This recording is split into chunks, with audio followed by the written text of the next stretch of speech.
Our second plenary will delve into the various challenges that security poses to the domain of data science. Our distinguished panel for this plenary has Mr. Ramesh Kauta, CISO Global Technology Services Limited as the moderator. And among the speakers, we have Mr. Vinod Shankar Balasubramaniam, Director Products Flipkart, and Mr. Vinayak Pai, Program Director Advanced Analytics Mindtree. An important announcement: to test your practices against the best, DSCI will open nominations for its coveted 6th Excellence Awards in August this year. For more information, you may reach out to my colleague Shivam Satnani. You can also pick up your copy of the Excellence Awards 2015 Trends Report from the registration desk for more information on the same. I request the moderator and the panelists to kindly proceed to the stage. I think I would like to thank Mr. Sahai and the panel for setting up the tone for our session, I guess. And I think it makes my life a little easy, at the same time, a little challenging as well, because the topics what they touch are wide in variety, and what we see almost them in our regular day-to-day life. And with no more delay,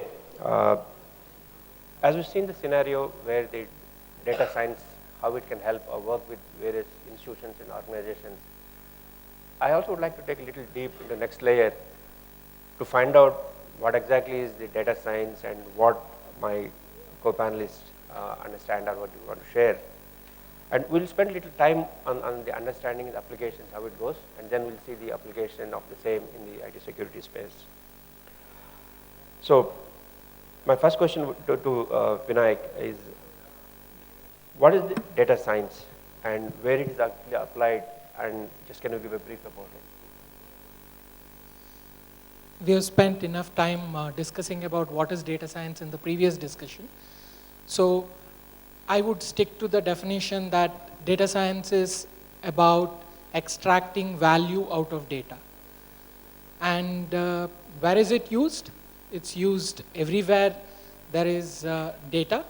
So if data is being generated in billions of sensors today, if data is being generated in every financial transaction that we make, if data is being generated in a supply chain of an organization, everywhere data science is present.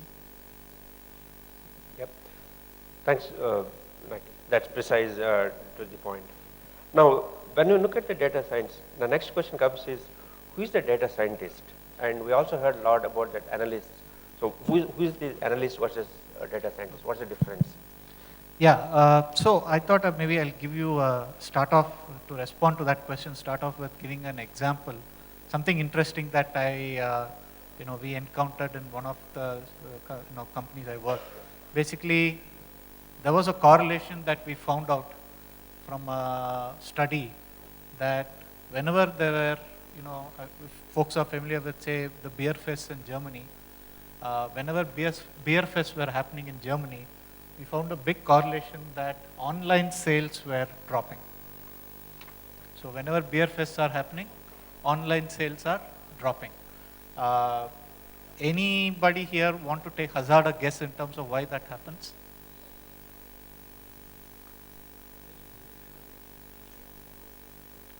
Yeah, pretty close. I think so. Basically, the hypothesis which turned out to be is, what we found out is, if there are beer fest, it's a social event, people start coming out, weekends everybody is out, weekends is the peak shopping time to be online, and at the end of the day, that is the time when folks are out. And that kind of helped define the mobile strategy to say, hey, then we should do push notification on a mobile.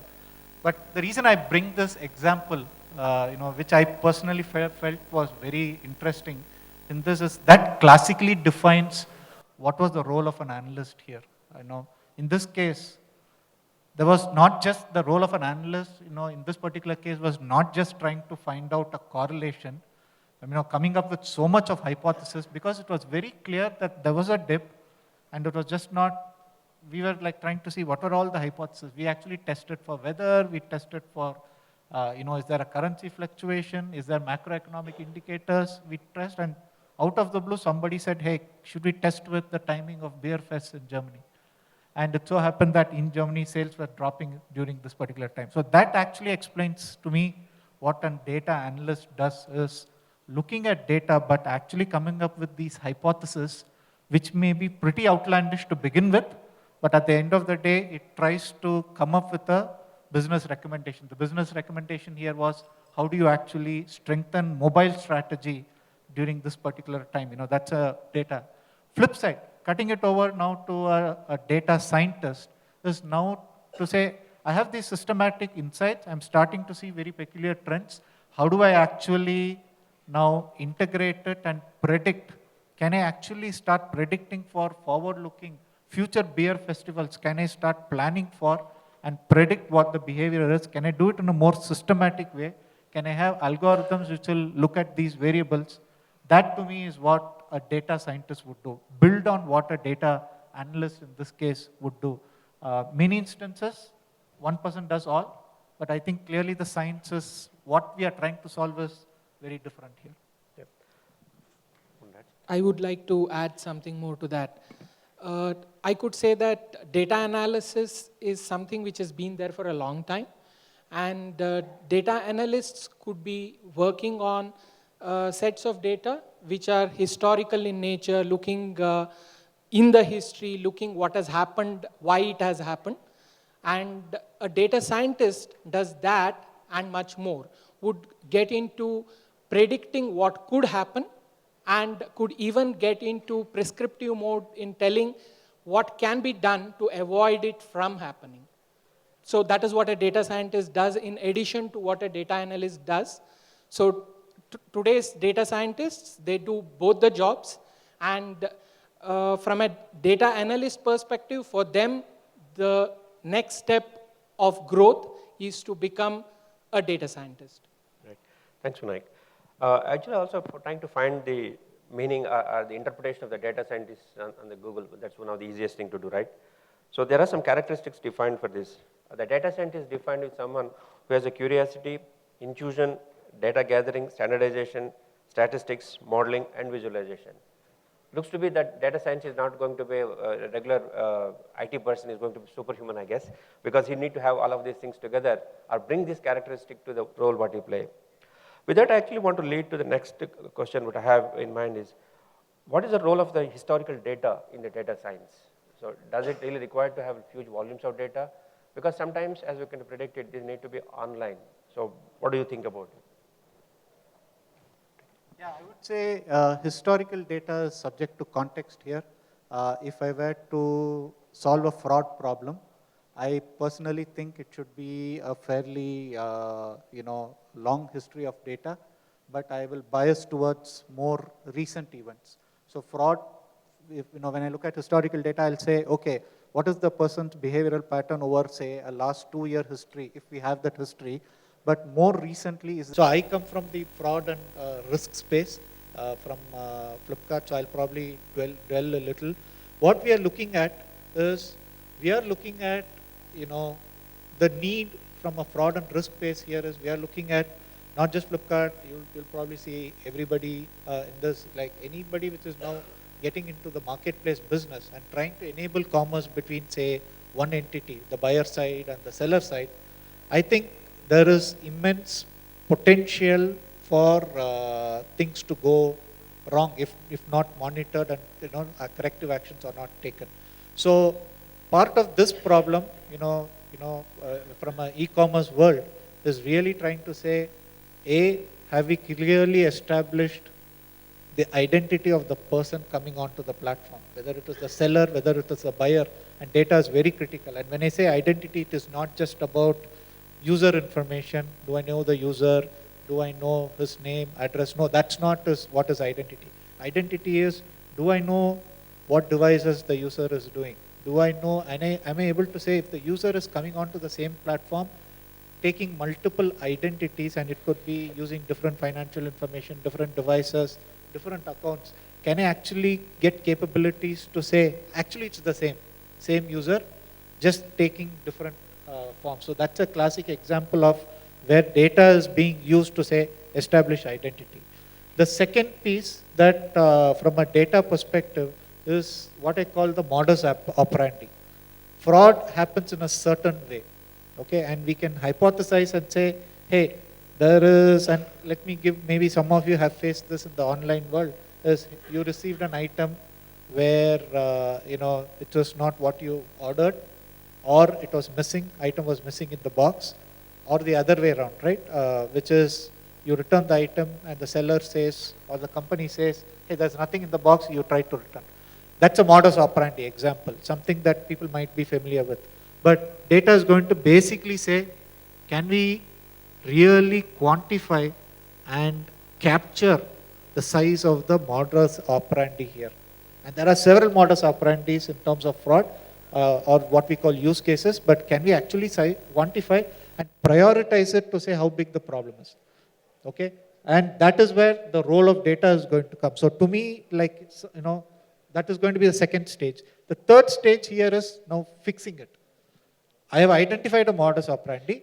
I have found the modus operandi to be such a large bucket in terms of customer impact, and there are various definitions of customer impact. But how do I fix this problem? Once the problem is fixed, how do I really quantify that that loophole or has been plugged? So to me, it's all of this. There's no way you can do anything without having data here. I think it is going to be very, very key. Where I would say from a capability perspective is the closer in a fraud world, the closer, the faster you can detect and the faster you can actually close that modus operandi, that is a value differentiation here.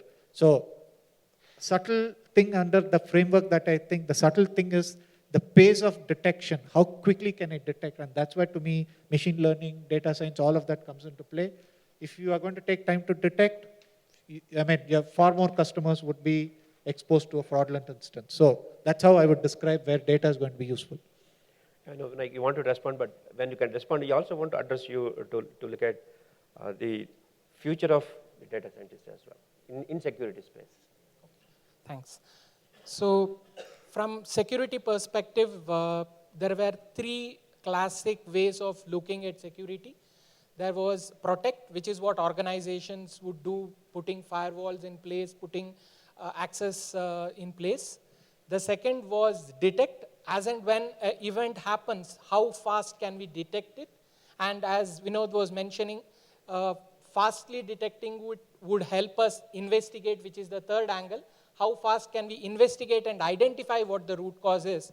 Linking it to the previous panel where, panel discussion where they were talking of banks may not even know that they are being compromised.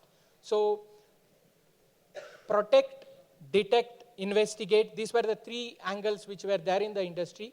The fourth angle that is coming up is of the future, which is intelligent investigation. So what is happening is machine learning algorithms are being put in place which can navigate through the data, and we kept hearing about how fraud is happening over a period of time, how fraud has got a certain pattern into it. So machine learning algorithms which can detect these patterns, identify what could be happening over there and alert. Now the challenge, linking it to the future of data science question, the challenge is about, are these machine learning algorithms good enough? So are we safe in the world where there are these algorithms which are helping us protect the data? There is a new field emerging which is called adversarial machine learning, which means the dark web also knows machine learning techniques. And they also know when are false positives, false negatives coming. They can disguise themselves as normal events and creep under the carpet. So a data scientist is no more looking at writing an algorithm and leaving it on the data and let the algorithm do the job. It's almost becoming interesting to the extent that we need to start thinking about how adversaries would think and how they could be coming in disguise. And it is becoming more like a Sherlock Holmes versus Professor Moriarty problem, where it is a mind game. That is where the future of security data science is headed. Yep. Thanks, Vinayak. I think I agree with my both panelists in terms of the data science and the security were going together. And most of this industry is also looking for solutions with integrated approach. So obviously, it's not going to stand alone when the solutions are being offered and in the cloud. I think they are going to merge. It could be asset performance or maybe kind of prediction of various things. Even security is also getting a part of it, both physical as well as the cyber security. With that, I think we've got a few more minutes. The panel can take 1 or 2 questions.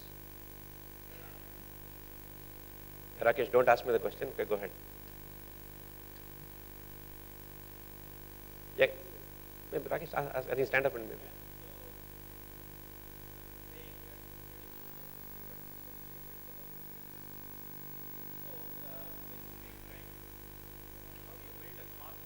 How do you build a confidence level within the trends, and how do you override the data or the analysis coming out of your algorithms with your intuition? You know, a lot of decisions are not necessarily based on data, they're based on decisions. But when data is pointing towards one direction, but there is a gut feeling that says this may not be the case. So practically, how do you implement overriding intuitions over the data? Thanks for the question. So if I understood the question correctly, it is about the algorithms do the work, they give you an input. Can you trust them completely? Or is there some intuition which comes over it? And my answer is yes. Algorithms at the end of the day do what they are supposed to do. But at the end of it, without a domain knowledge, without a data scientist looking at it and saying, no, this doesn't make sense, it won't go anywhere. I'll give you an example that we face. We work in the area of what we call as assortment planning in the supply chain area. So we come up with predictions that this product could be selling at this particular shop, and we give recommendations. There is a business team that we interact with, and they cut down maybe 50% of the recommendations that we have given based on the business knowledge that they have.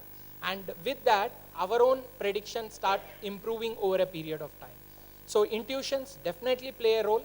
Machine learning is all about, there are 2 aspects to machine learning. There is supervised machine learning and unsupervised machine learning. In supervised machine learning, it's all about what you can tell the algorithm, what you know, and teach it how to learn. So from that perspective, intuition plays a major role. Data scientists with domain knowledge play a major role. I think I would want to add to that. In terms of best practice here, I think this is very prevalent in the e-commerce world, is what I would call A/B testing. So you have the algorithm, it gives out recommendations, right? Before you implement, I would actually say, because before you actually say somebody is bad, this is a fraudulent transaction, something is malicious.